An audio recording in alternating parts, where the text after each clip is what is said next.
The stars used to whisper about us, tiny, fragile creatures from a blue world that burned too easily.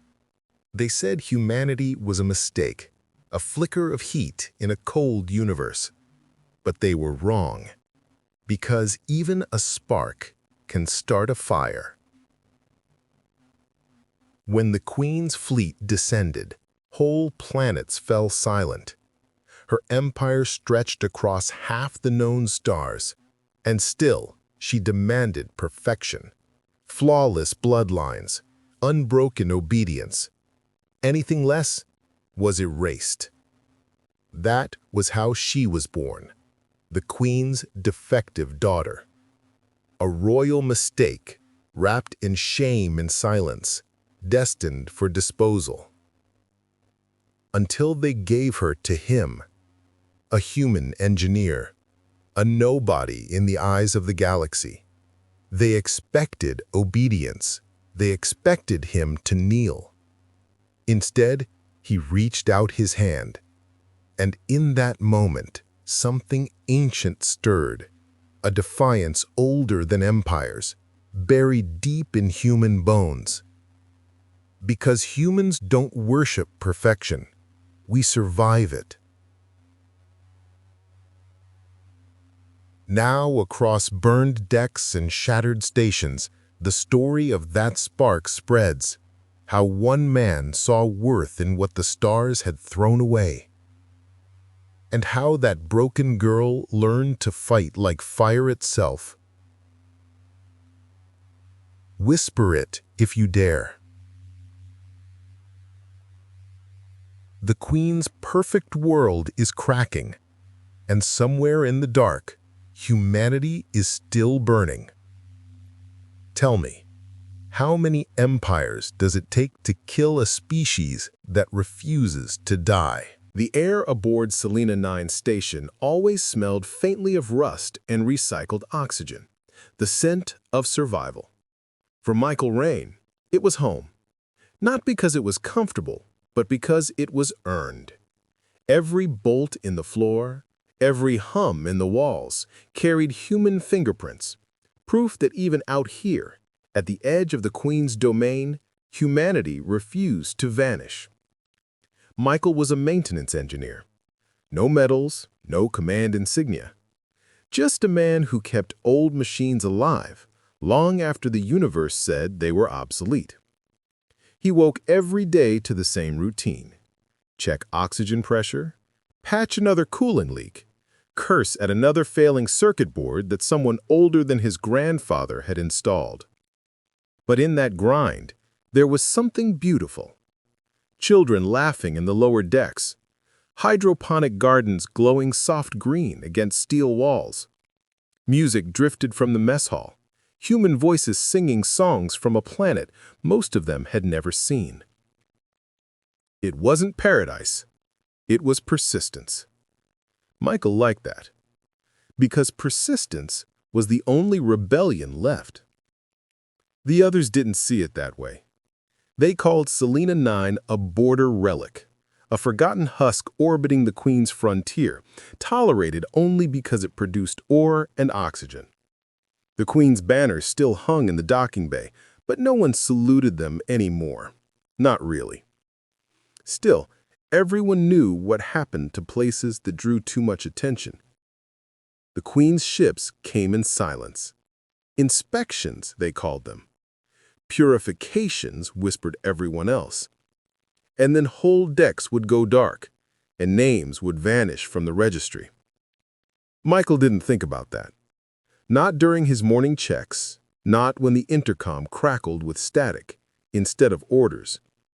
Not when he looked out the viewport and saw the shimmer of distant fleets drifting like sharks beyond the stars.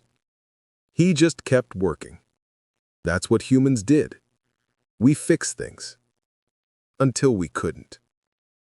He was halfway through a plasma relay calibration when the alarm sounded. Not the usual mechanical buzz of a malfunction. This was deeper, a resonance that shook the floor. Power flickered. Lights died. The console screamed warnings in 3 different languages before going black entirely. "System failure?" he muttered, trying to reboot it. The comm crackled. "Section 7 fire breach. Containment compromised." Then static. Michael ran. Through smoke-filled corridors, past panicked workers, his boots echoing on steel grates. The smell of burning insulation hit first, then the sight of a tunnel of fire eating its way through the maintenance bay. He hit the emergency seal control. It didn't respond. Manual override then. His hand hovered over the lever. He could hear 17 people trapped beyond the door, pounding, shouting his name. "Rain, open it!" He hesitated. Just long enough for fear to settle. The oxygen levels were dropping across the station. If the fire reached the main line, Selena 9 would become a tomb. One pull. One choice. Numbers over names. He sealed the door. The pounding stopped. When the flames finally died and the air system stabilized, Michael stood alone in the control room, staring at the lever. His hands shook. His reflection stared back, soot-streaked, hollow-eyed, human. Outside the viewport, the stars blinked indifferently. He had saved 400 lives and killed 17. The math didn't make it easier. 6 hours later, the Queen's envoy arrived. No warning, no message. Just a ship of black glass descending through the docking bay like judgment. Station workers lined the corridor, silent, heads bowed. Michael stayed where he was, tools still in hand. He didn't kneel when the envoy appeared, tall, cloaked, voice like silk over blades. "You are Michael Rain," she said. Not a question. "You made a necessary choice today." He didn't answer. The envoy's gloved hand lifted. Behind her, 2 guards dragged someone forward, a small figure, hooded and bound. They threw her at Michael's feet. "The Queen rewards loyalty," she said softly. "This one was to be discarded. Now she is yours." Michael froze. The hood shifted, revealing a flash of blue skin, faintly luminescent under the emergency lights. Shackles clinked as she moved. A girl, young, fragile, alien, and trembling. "The Queen's blood," the envoy continued, "defective, contaminated, property of the Crown. Now payment for your service." The envoy turned and left, without another word. The door sealed behind her, leaving Michael alone with the girl on the cold deck.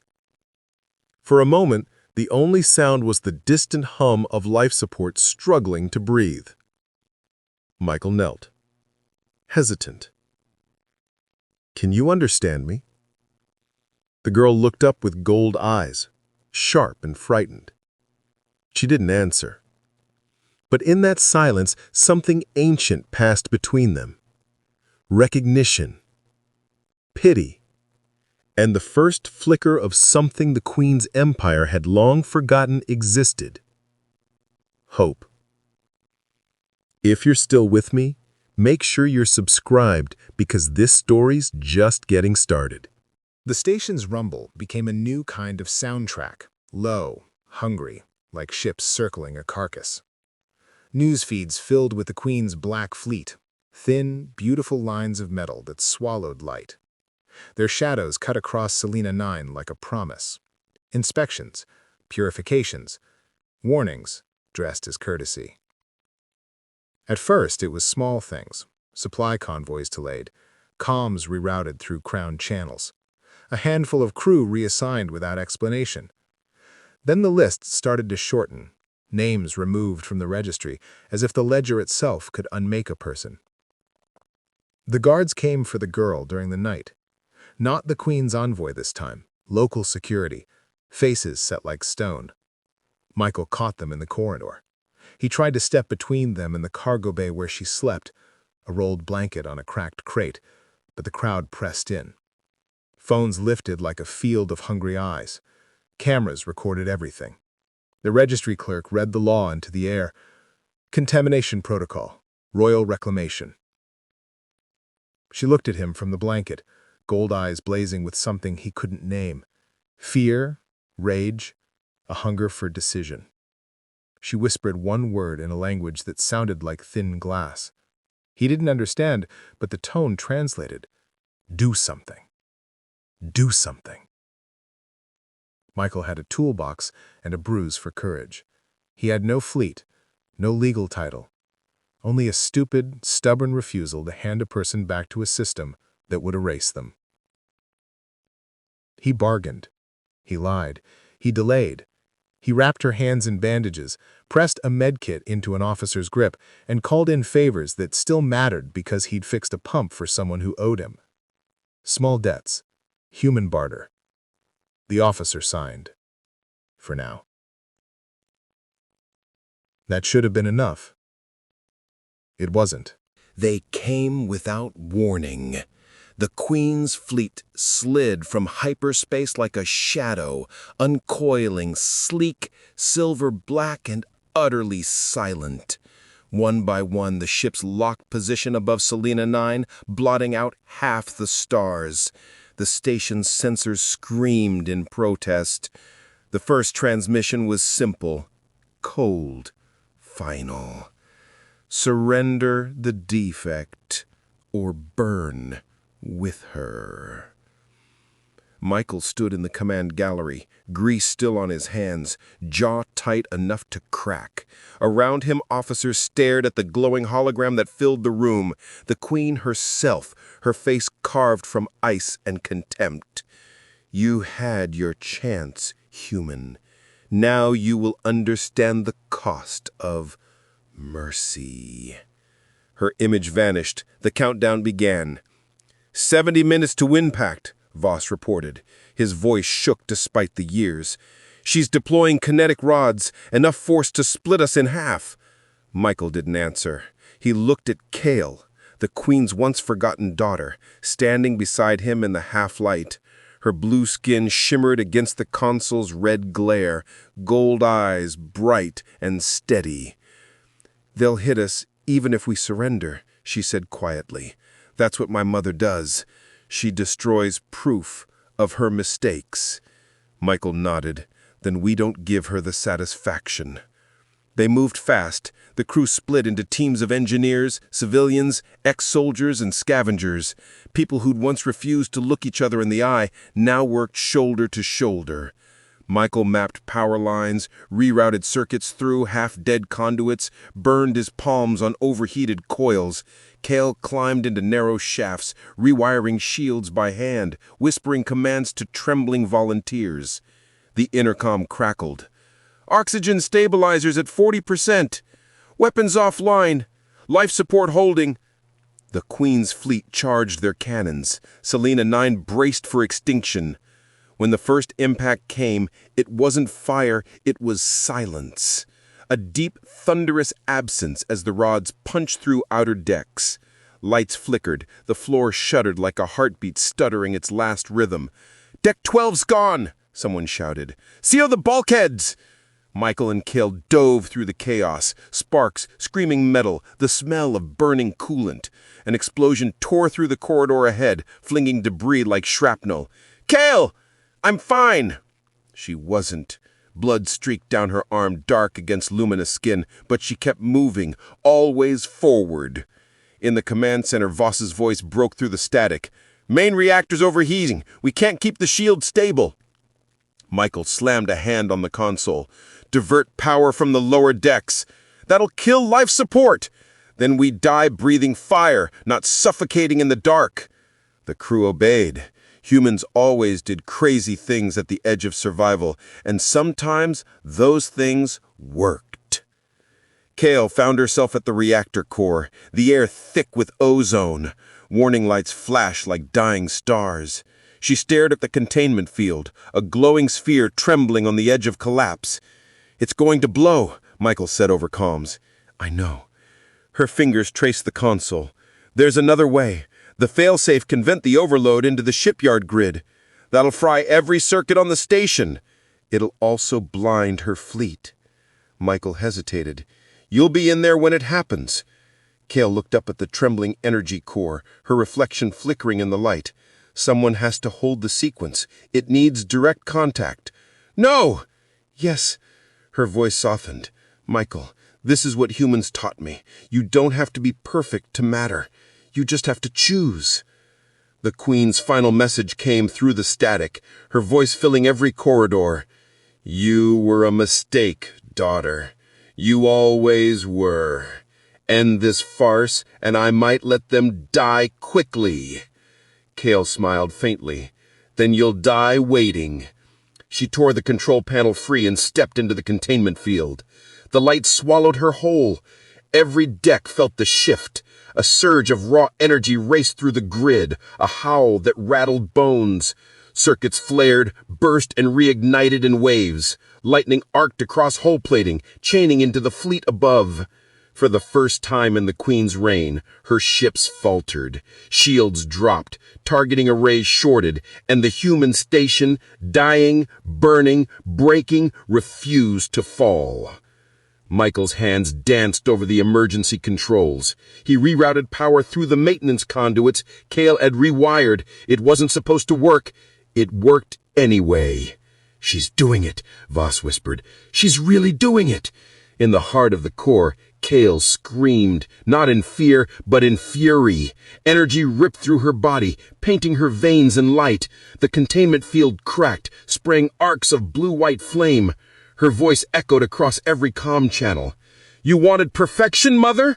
Here's an imperfection, surviving you." The station shuddered. Explosions blossomed across the fleet. 1, 2, then 6 ships detonated in cascading fire. The rest reeled, blind and broken, fleeing into the void. Selena 9 floated in ruin, but alive. The silence after victory felt wrong. Michael stumbled through smoke and debris to the reactor chamber. The door was half melted, the air thick with ash and ozone. Inside, where the containment field had been, he saw her, collapsed amid the wreckage, her skin flickering faint blue in the dark. He fell to his knees beside her, shaking. "Kale, hey, stay with me." Her gold eyes fluttered open, weak but burning. "Did we?" I nodded, voice breaking. "You did." Her fingers brushed his hand, faintly, like static. "Then maybe I wasn't a mistake, after all." The core behind them pulsed one last time, light fading to a quiet glow. Outside the viewport, the Queen's remaining ships retreated, but her image still burned across the main holofeed, fractured and flickering. "You think this is victory?" she hissed through distortion. "You think you've changed anything?" Michael looked up at the screen, jaw set. "No. We reminded you of something you forgot. And what is that, human? That perfection doesn't last, but defiance does." He cut the transmission. The station groaned, fires guttered, survivors crawled from wreckage. A medic team arrived, lifting Kale onto a stretcher, the air around her still humming faintly with energy. She should have been dead. She wasn't. Humans had that effect. They broke rules just by existing. Michael followed as they carried her through the shattered corridors. Walls still glowed faint orange from the heat. Above them, fragments of the Queen's ships drifted through the void like fallen stars. He looked up, eyes wet, voice quiet. "You wanted to erase her. Now she's written across your sky." The camera pulled back, from Michael, from the dying station, from the vast field of light and debris. A new dawn rising where an empire thought it had ended a spark. Beat. Silence. Then a faint voice from the medbay intercom. Weak but alive. "Michael, did we make it?" "Yeah, we made it. Then let's build something worth saving. The lights of Selena 9 flickered back to life, one by one, soft, golden, stubborn. And in the distance, the Queen's fleet fled into shadow, chased by a story they would never be able to silence again. Because humanity didn't win by being stronger. It won by refusing to stop trying. And somewhere, deep in the ruins, a broken spear began to glow. If you felt that moment, share this video. Let others feel what it means to be human. Smoke still curled from the broken ribs of Selena 9, rising into the dark like ghosts of everything they'd lost. Entire decks were gone. The gardens had burned. The mess hall where music once played was just a scar of melted steel. But the station still breathed. That in itself was a miracle. Michael walked the lower decks in silence, boots echoing on warped metal. Every few steps someone stopped him, a medic nodding in quiet respect, a child clutching a bandaged arm whispering, "Thank you." He didn't know how to answer them. He hadn't saved everyone. He'd only refused to stop trying. Kale lay in the medical bay, half lit by the hum of recovery machines. Her blue skin was paler now, almost translucent, veins faintly glowing with the residue of what she'd done. She shouldn't have survived the overload. No one had ever taken that kind of energy and lived. When she opened her eyes, the gold was dim but steady. "You look awful," she murmured. Michael laughed, the kind of laugh people make when they don't know how to cry anymore. "You've fried half the station. You're not allowed to insult me." She smiled weakly. "Is it over?" He hesitated. "For now, the Queen's fleet pulled back, but she'll remember." "Good," Kale said softly. "Memories are heavier than ships." Outside the viewport, fragments of the destroyed fleet drifted in slow, glittering arcs. In the distance, emergency beacons flashed, human, alien, defect alike, answering one another across the void. For the first time in the Queen's domain, silence wasn't obedience. It was a possibility. Weeks passed. Selena 9 rebuilt. People worked side by side, species and castes that had once avoided each other, now trading tools, sharing oxygen, laughing in the same ruined halls. They painted over burn marks, but left some scars untouched, reminders of where the walls had held. News spread. Other defect colonies, forgotten stations, even a few crown soldiers who had seen too much, they all came. Not for vengeance, for belonging. A year later, the first council ship arrived. Not the Queen's colors, human colors. Blue and white. The message was short. Selena 9 is recognized as a sovereign space. Sanctuary for all who seek it. The universe didn't cheer. It just paused, as if the stars themselves were waiting to see what humans would do next. Michael stood again on the observation deck, the same place where it had all begun. The stars outside were no longer indifferent. They burned with the reflection of new outposts being built, of ships traveling under banners no empire had sanctioned. Kale joined him, wrapped in a dark coat, her recovered strength radiating quiet power. Around her neck hung the broken spear's crystal tip, still cracked, still imperfect, but glowing faintly with its own light. "You rebuilt it?" "No," she replied. "We did." She leaned against the railing. The Queen sent another message. No threats this time, just silence. He smiled faintly. Maybe she finally understood. "Or maybe," Kale said, "she's afraid of what comes next." He looked at her, The once defective daughter who had become a symbol, a survivor, a leader. And what comes next? She glanced at the stars, her reflection flickering in the glass like another constellation. We keep building, we keep saving, we keep being human, whatever that means.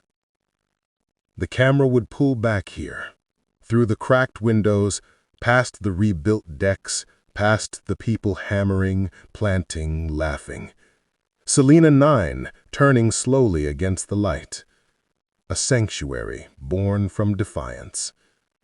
Michael's voice, quiet and resolute, echoing in narration. Empires fall, stars die, perfection rusts. But the things we build out of love, out of stubborn, impossible hope, those last longer than fear ever will. He looks to Kale, who watches that same endless night her mother once ruled. She breathes out a soft whisper carried by the hum of the engines. You can break us, but you'll never unmake us. The stars answer, flaring brighter, as if the universe itself just nodded in agreement. If this story moved you, like, comment, and share. It keeps this channel alive and humanity's stories burning bright.